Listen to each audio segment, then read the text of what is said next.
Today I took a look at Mouse PI for Hire, which is a game that caught my attention the moment it first appeared on the internet. Back then it was more of a short style showcase than an actual game, but even so, it immediately grabbed attention. The visuals were just something different. Now it's a full-fledged title, so I was curious to see how it all works together. Right from the start, I have to say that this is a very specific kind of game. It's not for everyone, but at the same time, it has something that sets it apart from most things coming out today. I play as Jack Pepper, a private detective in the cartoon city of Mouseburg, which is entirely styled after the 1930s. And it's not just the light touch of style. The visuals are the main attraction here. The whole thing uses the so-called rubber hose cartoon style, which is a type of animation you know from old cartoons. The characters are exaggerated, the movements are flexible, and everything feels lively and expressive. And I have to say, this is exactly the thing that made me start up the game. The visuals, because in some moments it really looks amazing. When I'm running around the map, shooting enemies and watching them fall apart into skeletons or dust in a cartoon style, it just works. Plus the game offers quite a few options for customizing the experience. I can set how old I want the visuals to look, from a clean modern style to a grainy filter reminiscent of old films. The same goes for the sound, either modern or stylized like an old radio. And these are the details I really appreciated. The music is another strong point, swing jazz. Exactly what you'd expect from a world like this. And it works. Overall, the presentation, visuals, music, and style. It's the best thing the game has to offer. But as soon as I got deeper into the gameplay, things started to get a bit more complicated. The basics are simple. It's a fast-paced first-person shooter. Lots of movement, lots of action, no aiming down sights. I just run, jump, and shoot. It has that old-school feeling like a more modern version of classic FPS games.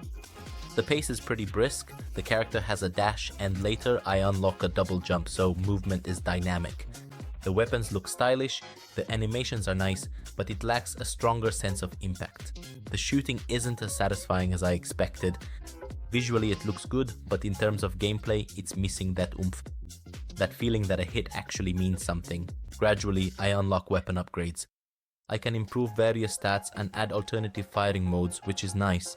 Each weapon then feels a bit different, but at the same time, I feel like it could have gone further. The style is just begging for something more creative, more insane.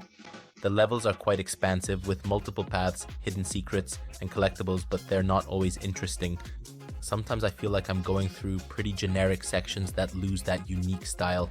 And that's a shame because when the game shows its best side, it's really interesting. An interesting feature is the overworld map. I can drive a car around the city and choose where to go next. It's simple, but it works and gives off an old school vibe. But now let's talk about the story. Honestly, it didn't really grab me. The game tries to be a noir detective story, so there are lots of dialogues, lots of characters, and lots of story moments. The voice acting is solid, the main character has their own style, but the story itself didn't keep my attention.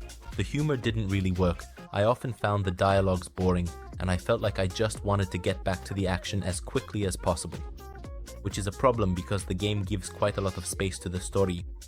The combat itself can sometimes be quite challenging. Boss fights lock you into smaller arenas and force you to move, jump, and react.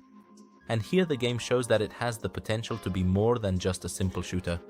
But again, it doesn't quite deliver. Overall, I have mixed feelings about this game. Mouse PI for Hire has a great concept, great style, and a strong atmosphere, but it can't fully capitalize on it. The gameplay could have been more creative, the story more interesting, and some parts feel unfinished. So, is it worth it? In my opinion, it mainly makes sense for people who like this style of animation.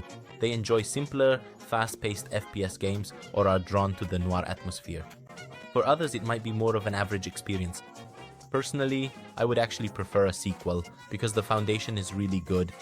It just needs to be developed further